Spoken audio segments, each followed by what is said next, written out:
जितने भी लोग एंड यूजर हैं, ठीक है, जिनका अपना सेविंग का पैसा है, म्यूचुअल फंड का पैसा है, पीएफ का पैसा है, एक प्रॉपर्टी बेच के दूसरी प्रॉपर्टी में जो पैसा डाल रहे हैं, मतलब जिनकी हार्ड अर्न मनी है, ठीक है, आज का मेरा वीडियो उन लोगों के लिए डेडिकेटेड है। अगर आपको आज की डेट में अगर कोई भी प्रॉपर्टी लेनी है, अगर वो अंडर कंस्ट्रक्शन आप प्रॉपर्टी देख रहे हो, तो मेरा बड़ा जेन्युइन रिकमेंडेशन आपसे ये है कि आप प्रॉपर्टी वो खरीदो जिसका सुपर स्ट्रक्चर बन चुका हो। आप में से बहुत सारे एंड यूजर्स ये गलती करेंगे कि वो अंडर कंस्ट्रक्शन में एक ऐसे बिल्डर का प्रोजेक्ट खरीद लेंगे जिस बिल्डर ने आज तक गुड़गांव में कुछ भी बना के डिलीवर नहीं किया है। Hi guys, this is your trusted real estate guide Abhay. और गाइस, आज मैं आपको दोबारा से मिलने आया हूँ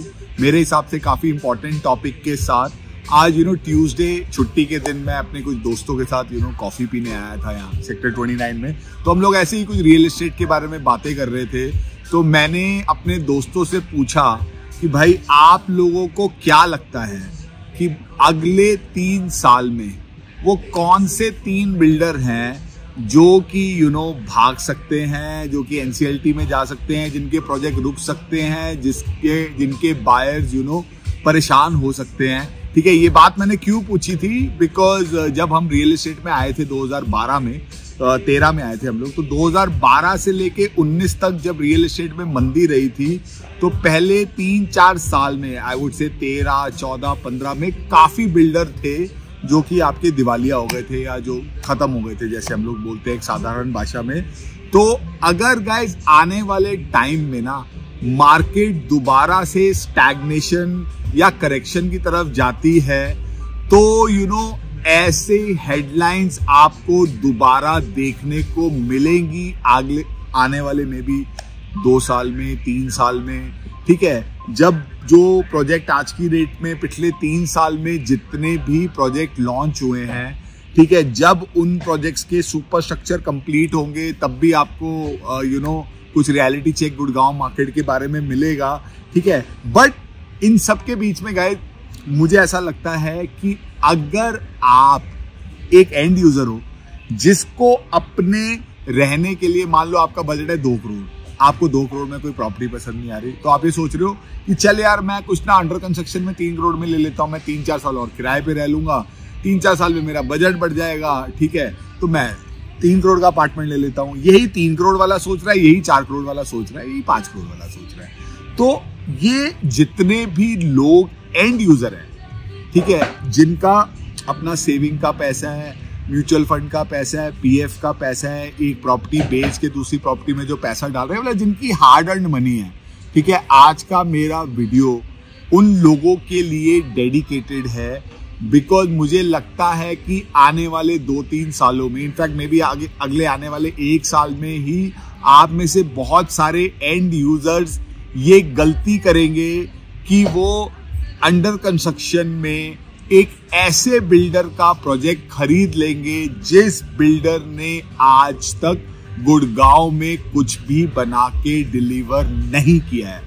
ठीक है, मैं बहुत बड़ी बात बोल रहा हूँ। पीछे मेरे एक पॉडकास्ट में मित्र आए थे, उन्होंने भी मेरे को बोला था कि एंड यूजर्स को न्यू प्रोजेक्ट से बच के रहना चाहिए। तो मैंने उस चीज को एनालाइज किया और मुझे ऐसा लगता है गाइस कि नए बिल्डर्स आज की डेट में गुड़गांव मार्केट में, एनसीआर मार्केट में सबसे ज्यादा रिस्की है, जिनका कोई पुराना ट्रैक रिकॉर्ड नहीं है, जिनका रियल एस्टेट से पहले कोई लेना देना नहीं था, जो कि तेजी के माहौल में मार्केट में आए हैं, जिनका कोई डिलीवरी रिकॉर्ड नहीं है।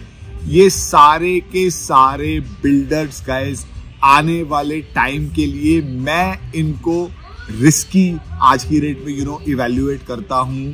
अगर आपको आज की डेट में अगर कोई भी प्रॉपर्टी लेनी है, अगर वो अंडर कंस्ट्रक्शन आप प्रॉपर्टी देख रहे हो, तो मेरा बड़ा जेन्युइन रिकमेंडेशन आपसे ये है कि आप प्रॉपर्टी वो खरीदो जिसका सुपर स्ट्रक्चर बन चुका हो।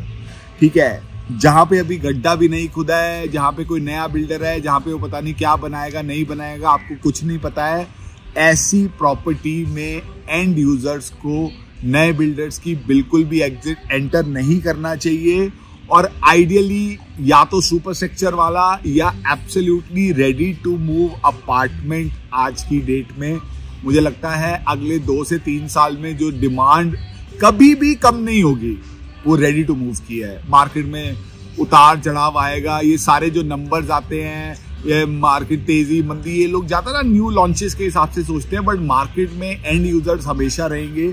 ठीक है, एक आपकी रेडी टू मूव प्रॉपर्टी, ठीक है, उसको बेच पाना हमेशा एक अंडर कंस्ट्रक्शन प्रॉपर्टी से ज्यादा आसान होगा। ठीक है, मुझे ऐसा लगता है।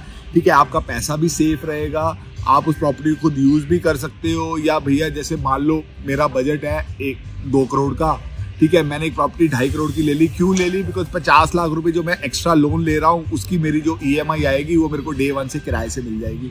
ठीक है, तो मेरी प्रॉपर्टी, मैं 2 करोड़ का बंदा होते हुए मैंने 2.5 करोड़ की प्रॉपर्टी भी ले ली, और मेरे ऊपर एक्स्ट्रा बर्डन भी नहीं पड़ा, बिकॉज मेरे को रेंटल मिल रहा है। अगर मैं एक इन्वेस्टमेंट की बात कर रहा हूँ, ठीक है, अगर मैं एंड यूज की बात कर रहा हूँ, तो डेफिनेटली अपने घर में शिफ्ट करने का सुख क्या होता है वो आई थिंक आप लोग सब बहुत अच्छे से समझते हैं। ठीक है गाइज, तो मतलब ना 2 आपको एग्जांपल्स के साथ मैं अपनी बात को खत्म करूंगा। सेक्टर 76 में एक प्रोजेक्ट है व्हाइट लैंड ब्लिस विलेज, जिसका सुपर स्ट्रक्चर कंप्लीट है। इस बिल्डर ने इससे पहले एक कमर्शियल प्रोजेक्ट लॉन्च किया था, जिसका भी वो OC ला चुका है टाइम से 6 महीने पहले, और वहां पे आपको दिखता है कि उसने किस क्लास का काम किया है। आगे उसने वेस्टर्न के साथ टाई अप कर लिया है। तो ऐसी अगर आपको किसी की क्रेडेंशियल नजर आती है, तो ऐसे बिल्डर का अगर आप वो माल लेते हो जिसमें कि ऑलरेडी सुपर स्ट्रक्चर कंप्लीट है, मैं अभी बात कर रहा हूँ लो राइज की, ब्लिस विले की, तो it will be an absolutely safe investment. But similarly अगर आप सेक्टर 77 में, आज की डेट पे एक नया प्रोजेक्ट जो आया हुआ है फरीदाबाद के बिल्डर का, अडोर 77 में अभी गड्ढा भी नहीं खुदा है। ये प्रोजेक्ट गुड़गांव में उस बिल्डर का पहला प्रोजेक्ट है। ठीक है, तो मतलब ना उस प्रोजेक्ट में अगर बिल्डर बना लेता तो बहुत अच्छी बात है, बट आज की डेट में risk reward ratio is very high. ठीक है, तो नए बिल्डर से गाइज मेरे को लगता है, इनफैक्ट लिस्टेड कंपनीज के बारे में भी बहुत सारी बातें हैं, बट मैं उतना खुल के बोलने से थोड़ा सा हिचकिचाता हूँ। मतलब जरूरी नहीं है कि लिस्टेड का मतलब भी बिल्कुल सेफ है, बट मुझे ऐसा लगता है कहीं ना कहीं एंड यूजर्स को ये गलती करने से बचना चाहिए कि वो बिल्कुल नए बिल्डर के किसी न्यू लॉन्च में अपनी एंड यूज के लिए प्रॉपर्टी बिल्कुल भी ना खरीदे। आज के टाइम में आने वाले 1-2 साल तक मुझे लगता है कि मेरा यही आउटलुक रहेगा।